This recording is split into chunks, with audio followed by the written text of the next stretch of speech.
열왕기하 6장. 예언자 수련생들이 엘리사에게 말하였다. 보십시오. 우리들이 예언자님을 모시고 살고 있는 이곳이 우리에게는 너무 좁습니다. 우리가 요단으로 가서 거기에서 들볶감을 각각 하나씩 가져다가 우리가 살 곳을 하나 마련하는 것이 좋겠습니다. 이 말을 듣고 엘리사는 그렇게 하는 것이 좋겠다고 대답하였다. 한 사람이 엘리사도 함께 가는 것이 좋겠다고 하니 엘리사도 같이 가겠다고 나서서 그들과 함께 갔다. 그들이 요단에 이르러 나무를 자르기 시작하였다. 그때에 한 사람이 들볶감을 찍다가 도끼를 물에 빠뜨렸다.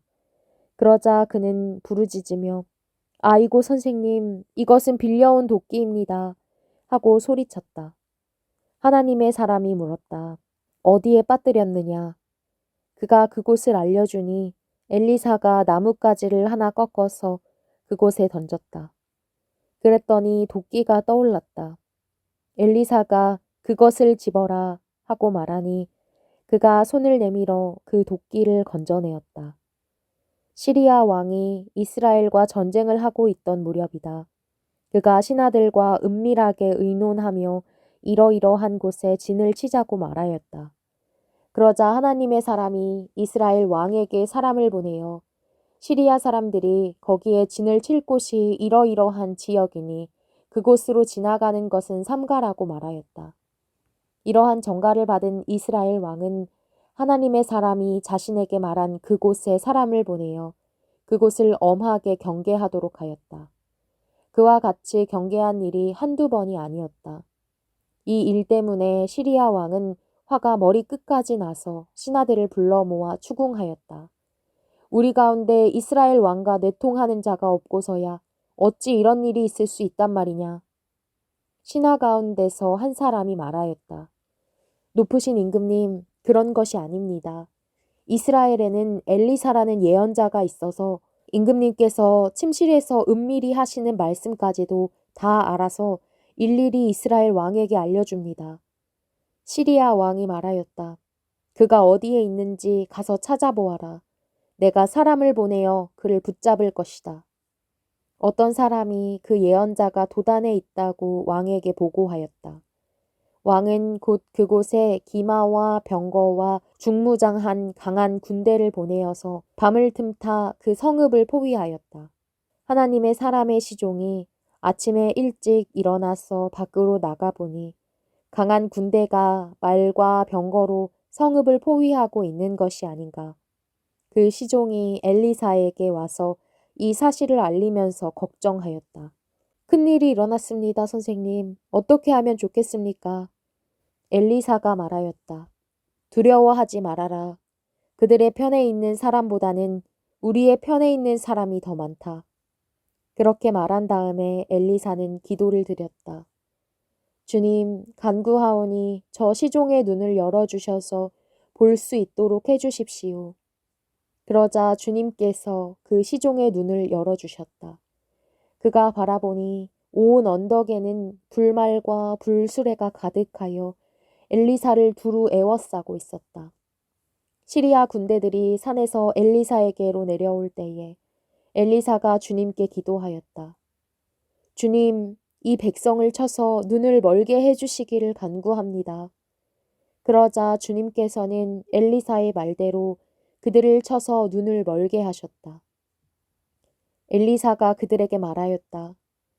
이 길은 당신들이 가려는 길이 아니며 이 성읍도 당신들이 찾는 성읍이 아니니 나를 따라오시오. 내가 당신들이 찾는 그 사람에게로 데려다 주겠소. 이렇게 하여 엘리사는 그들을 사마리아로 데리고 갔다. 그들이 사마리아에 들어서자 엘리사가 주님, 이들의 눈을 열어서 보게 해주십시오. 하고 기도하였다. 주님께서는 그들의 눈을 열어주셨다. 그들은 비로소 자기들이 사마리아 한가운데에 있는 것을 알게 되었다. 이스라엘 왕이 그들을 보고 엘리사에게 말하였다. 이스라엘의 아버지께서는 말씀해 주십시오. 그들이 눈을 뜨고 보게 되면 쳐서 없애버려도 됩니까? 엘리사가 말하였다. 쳐서는 안 됩니다. 그들을 칼과 활을 가지고 사로잡았습니까? 어찌 임금님께서 그들을 쳐 죽이시겠습니까? 차라리 밥과 물을 대접하여서 그들이 먹고 마시게 한 다음에 그들의 상전에게 돌려보내시는 편이 좋겠습니다. 그리하여 왕이 큰 잔치를 베풀어서 그들에게 먹고 마시게 한 다음에 그들을 보내니 그들이 자기들의 상전에게로 돌아갔다. 그로부터 시리아의 무리들이 다시는 이스라엘 땅을 침략하지 못하였다. 그러나 그런 일이 있은 지 얼마 뒤에 시리아 왕 벤하닷이 또다시 적군을 소집하여 올라와서 사마리아를 포위하였다. 그들이 성을 포위하니 사마리아 성 안에는 먹거리가 떨어졌다. 그래서 나귀 머리 하나가 은 80세겔에 거래되고 비둘기똥 4분의 1갑이 은 5세겔에 거래되는 형편이었다. 어느 날 이스라엘 왕이 성벽 위를 지나가고 있을 때에 한 여자가 왕에게 부르짖었다. 높으신 임금님, 저를 좀 살려주십시오. 왕이 대답하였다. 주님께서 돕지 않으시는데 내가 어찌 부인을 도울 수가 있겠소. 내가 어찌 타작마당에서 곡식을 가져다 줄 수가 있겠소. 포도주 틀에서 술을 가져다 줄 수가 있겠소.